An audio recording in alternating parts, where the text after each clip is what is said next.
Assalamualaikum warahmatullahi wabarakatuh. Kita akan belajar tentang salah satu desain eksperimen, yaitu between subject design atau desain antar kelompok. Sebelumnya saya akan memulai dengan salah satu pengertian mengenai treatment effect. Treatment effect didapatkan dari selisih dua kondisi, yaitu kondisi ketika diberikan perlakuan dan kondisi ketika perlakuan itu tidak diberikan. Di sini ini adalah kondisi ketika perlakuan diberikan, dan ini adalah kondisi ketika perlakuan tidak diberikan. Ini bisa menjadi satu variabel, dua variabel, tiga variabel, dan seterusnya. Namun intinya adalah ada perbedaan antara ketika perlakuan diberikan dan ketika perlakuan tidak diberikan. Ini bisa tiga hal, yang misalnya ini adalah emotional intelligence-nya, kemudian ini adalah kontrol dirinya misalkan, kemudian ini adalah motivasinya. Untuk mengidentifikasi sebuah efek, kita memerlukan setidaknya dua kondisi yang berbeda. Satu kondisi didapatkan dari unit atau kondisi mendapatkan perlakuan, dan satunya adalah tidak mendapatkan perlakuan. Dengan menggunakan pengertian tersebut, maka penelitian eksperimen dapat dilakukan melalui dua cara, yaitu seperti ini. Ini adalah strategi yang pertama, ini adalah strategi yang kedua. Strategi yang pertama adalah perbedaan kondisi. Y1 adalah kondisi seseorang ketika tidak mendapatkan perlakuan, dan Y0 adalah kondisi seseorang ketika tidak mendapatkan perlakuan. Jadi misalnya itu terjadi pada saya, misalkan Y1 adalah saya ketika mendapat minum obat. Itu misalkan staminanya adalah stamina 1. Kemudian adalah stamina saya ketika saya tidak minum obat, stamina 0, dan itu akan mendapatkan informasi mengenai efek perlakuan. Kemudian strategi yang kedua adalah ada dua orang yang berbeda di sini. Orang yang tidak mendapatkan perlakuan dan orang yang mendapatkan perlakuan. Jadi ini adalah orang-orang, misalkan ada 30 orang. Ini stamina dari orang-orang yang minum obat, atau kemudian dibandingkan dengan stamina dari orang-orang yang tidak minum obat. Nah, kali ini kita akan belajar untuk mengeksplorasi lebih lanjut berdasarkan strategi yang kedua ini. Desain ini dinamakan dengan desain between subject. Nah, ini sudah terjawab. Mengapa kok simbolnya Y? Apakah ini terkait dengan Y di dalam metodologi penelitian, di mana Y itu biasanya menunjukkan variabel tergantung? Jawabannya adalah iya. Y yang ada di sini itu adalah variabel tergantung. Jadi ketika X itu adalah 01, yaitu kelompok yang atau kondisi ketika tidak ada perlakuan. Jadi satu adalah mendapatkan perlakuan. Kemudian ini kita namakan dengan kelompok. Y di sini adalah variabel yang ingin kita teliti. Tadi saya contohkan Y-nya adalah stamina. Bisa jadi Y-nya adalah yang lain, misalnya motivasi, atau Y yang lain misalnya depresi. Kita harapkan dengan adanya perlakuan, depresi mengalami penurunan. Jadi kelompok itu adalah disimbolkan dengan X, dan apa yang kita teliti itu disimbolkan dengan Y. Jadi X ini direpresentasikan oleh dua level 1 dan level 0. Seringkali kelompok dalam eksperimen itu menggunakan kode 01 karena 0 itu tidak mendapatkan perlakuan, sehingga 0 yang mendapatkan perlakuan adalah 1 kodenya. Jika within subject, misalnya X nya adalah ini, variabel bebasnya adalah dua kondisi, dua situasi, dua waktu yang berbeda. Y nya adalah misalnya motivasi berprestasi. Tapi within subject ada dua kelompok yang berbeda. Jadi di sini adalah grup. Misalkan simbolnya ini bisa direvisi, harusnya ini 0 dan 1 itu sebagai X, kemudian Y nya adalah apa yang kita ukur di kelompok 0 dan kita ukur di kelompok 1. Jadi ada dua kelompok subjek, tidak harus laki-laki perempuan, tapi dalam eksperimen adalah biasanya kelompok kontrol dan kelompok perlakuan. Jadi jika dirangkum akan seperti ini, desain antar subjek, dinamakan juga between subject design. Jadi perlakuan diberikan setidaknya satu dari sekian kelompok, bisa juga perlakuan itu lebih dari satu. Misalkan ada 4 kelompok, ini perlakuan tipe 1, perlakuan tipe 2, perlakuan tipe 3, yang sisanya adalah kontrol, tidak mendapatkan perlakuan. Jadi setidaknya harus satu kelompok yang mendapatkan perlakuan. Nah, desain yang lain adalah yang di luar scoop dari video ini adalah desain dalam subjek atau dalam kelompok. Jadi yang kita eksplorasi adalah satu kelompok saja. Nah, namun kita amati dalam waktu yang berbeda. Jadi setidaknya ada satu waktu itu di mana perlakuan diberikan. Jadi misalnya ini adalah time 1, time 2, time 3, time 4 gitu. Setidaknya ada satu sesi di mana perlakuan itu diberikan di sini ataukah di sini. Bisa juga di keduanya, tapi setidaknya ada satu waktu ketika itu waktu pemberian perlakuan. Berikut ini syarat-syarat dasar eksperimen, bisa dibaca di bukunya Gravater dan Forzano di bagian awal, desain between.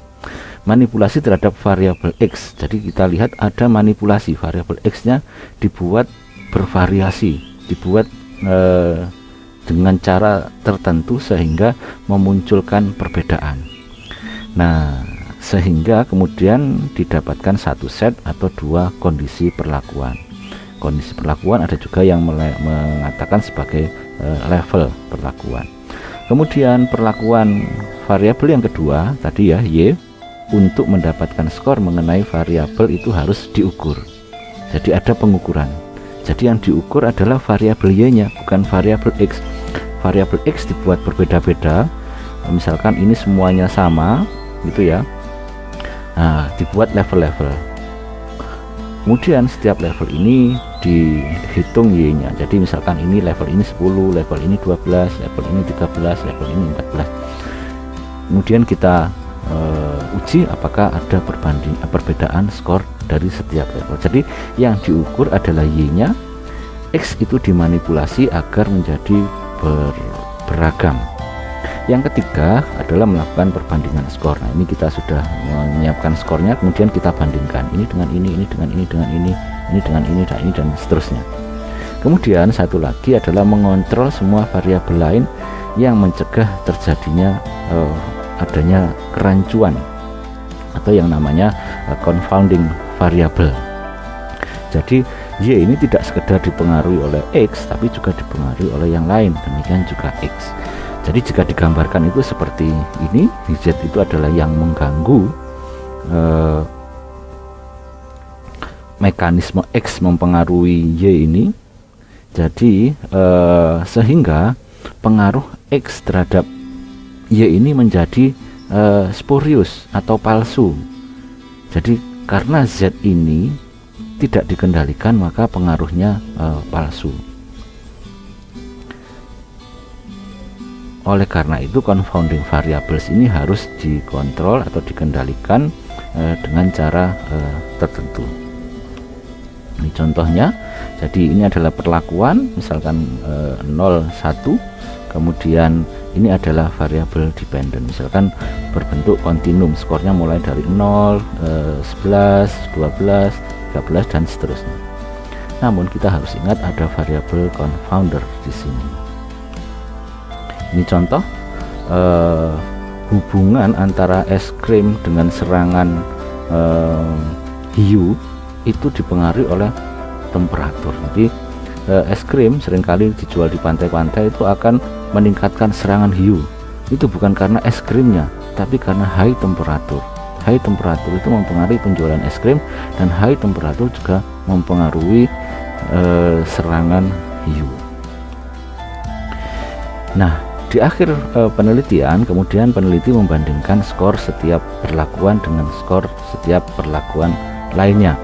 Jika terdapat perbedaan yang meyakinkan dan bukan karena faktor kebetulan, nanti dibuktikan dengan uji statistika antar kondisi atau antar kelompok perlakuan, peneliti dapat menyimpulkan bahwa perlakuan tersebut disebabkan oleh kondisi atau oleh grup, bukan oleh yang lain. Jadi ini misalnya, ini dalam within subject, ada kondisi ketika diberikan, misalkan ini adalah Y-nya itu adalah stamina. Ini adalah stamina ketika belum diberi minum gizi misalkan. Kemudian stamina ketika minuman itu diberikan. Jadi ada peningkatan. Semakin banyak peningkatan terbukti di berbagai macam level sampel, gitu ya, karakteristik individu, kita dapat menemukan bahwa memang pemberian obat yang kita berikan itu akan meningkatkan stamina. Demikian juga di between subject, kita lihat di sini, ini adalah orang-orang yang nol, tidak mendapatkan asupan, ya, no asupan misalkan. Ini mendapatkan asupan, yes. Kita lihat di sini cenderung rendah dibanding dengan orang-orang yang mendapatkan asupan. Nah, dari sini kita lihat jika digambarkan, ya, digambarkan itu nantinya seperti ini. Ini stamina orang yang tidak mendapatkan asupan, ini adalah stamina orang yang mendapatkan asupan. Sehingga kita memiliki keyakinan bahwa pemberian asupan berupa gizi itu akan meningkatkan stamina. Nah, karakteristik khas dari desain antar subjek adalah ia membandingkan berbagai kelompok individu. Dalam konteks percobaan, seorang peneliti memanipulasi variabel independen untuk menciptakan kondisi perlakuan yang berbeda-beda. Ini awalnya ada 30 orang, gitu ya, kemudian dibuat menjadi berbeda-beda. Ini misalkan perbedaannya adalah berdasarkan apa? Misalkan perbedaannya berdasarkan suhu ruangan. Ini saya berikan suhu misalkan ya agak dingin dikit lah, 10 derajat Celcius. Ini agak nyaman gitu ya, sekitar 18 derajat. Ini saya buat agak panas, misalkan 32 derajat Celcius. Jadi yang awalnya itu mendapatkan suhu yang sama, suhu ruangan gitu ya, 22 katakanlah. Akhirnya saya bisa membedakan orang-orang ini menjadi memiliki suhu yang berbeda-beda ruangannya. Nah, ini saya sengaja. Karena apa? Saya ingin meneliti dampak suhu terhadap stamina. Jadi ada semacam kesengajaan untuk membuat orang-orang yang awalnya sama menjadi berbeda-beda. Nah, sebenarnya desain subjek itu bukan hanya milik eksperimen, penelitian eksperimen. Penelitian eksperimen pun non eksperimen, ini penelitian eksperimen, ini penelitian non eksperimen. Jadi between subject sebenarnya tidak hanya milik penelitian non eksperimen, tapi non eksperimen juga bisa memiliki desain between subject. Nah, apa bedanya? Bedanya adalah ada sesuatu yang dibuat berbeda-beda, yang namanya adalah manipulasi. Nah, ini sama-sama saya hendak menguji peranan asupan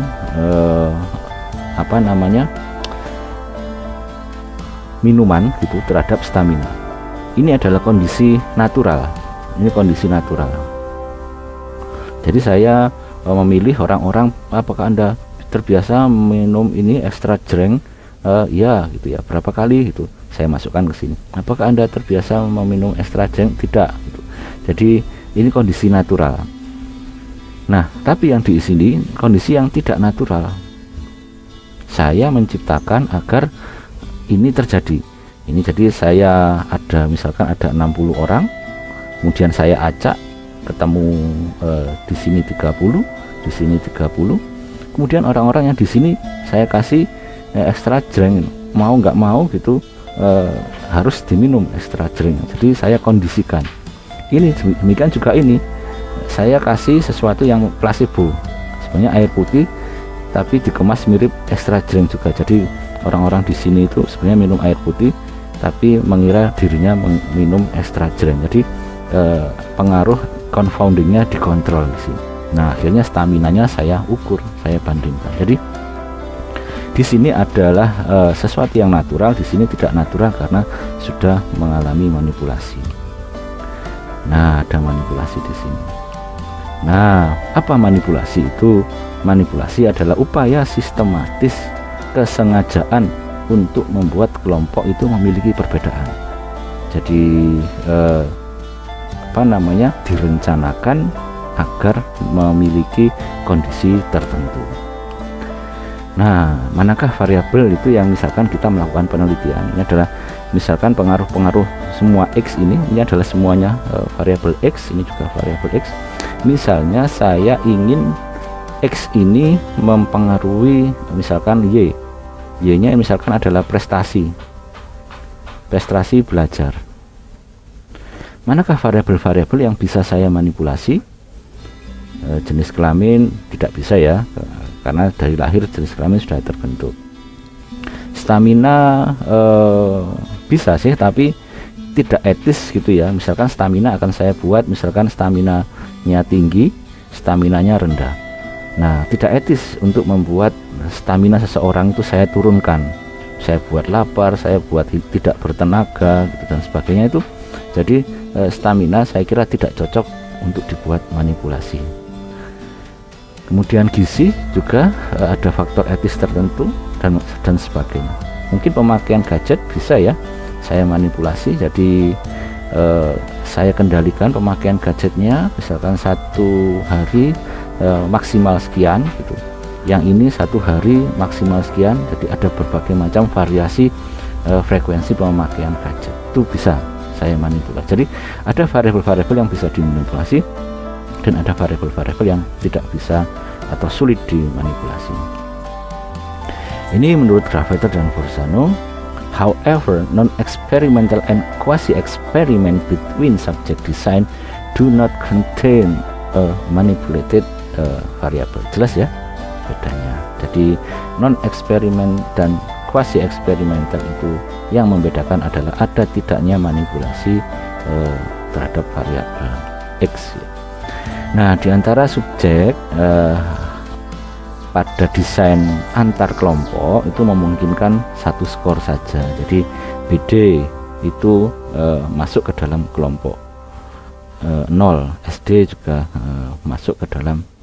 Jadi ketika kita mendapatkan skor untuk 30 orang itu jadi total nanti 60. Misalkan kelompok eksperimen, kelompok kontrol ya 30, kelompok eksperimen 30, itu nanti 60. Nanti kita akan berkenalan dengan desain yang lain. Jadi setelah diberikan perlakuan ketika di T1 si BD ini 0 tidak mendapatkan perlakuan, nanti bisa juga di T2 itu dia mendapatkan perlakuan. Jadi ini counterbalance agar eksperimen itu menghasilkan inferensi terhadap kausal yang lebih tepat. Jadi nanti untuk rancangan selanjutnya. Nah, dalam terminologi penelitian eksperimen, desain eksperimen antar subjek menggunakan kelompok subjek yang berbeda-beda untuk setiap level variabel independen. Jadi variabel level independen atau variabel X yang berupa kelompok itu memiliki level-level yang berbeda-beda, level 1, level 2, level 3. Nah, setiap peserta dihadapkan pada satu level saja. Jadi A ini berarti masuk ke mendapatkan media interaktif, C ini berarti mendapatkan perlakuan tanpa media. Nanti kemudian kita bandingkan Y-nya, misalkan ini adalah Y-nya adalah prestasi, kita bandingkan sini prestasinya berapa, Y-nya di sini berapa, Y-nya di sini berapa. Jadi secara khusus variabel yang diukur tidak terlalu stabil, misalnya waktu reaksi gitu ya, yang tidak terlalu stabil bisa juga dipakai namun desainnya tetap desain between. Jadi misalnya saya memiliki 10 skor, 10 butir maksud saya, 10 butir tes gitu ya. Misalnya waktu reaksi melihat saya menampilkan gambar gitu. Gambar apa? Kuda. Gambar apa? Keledai.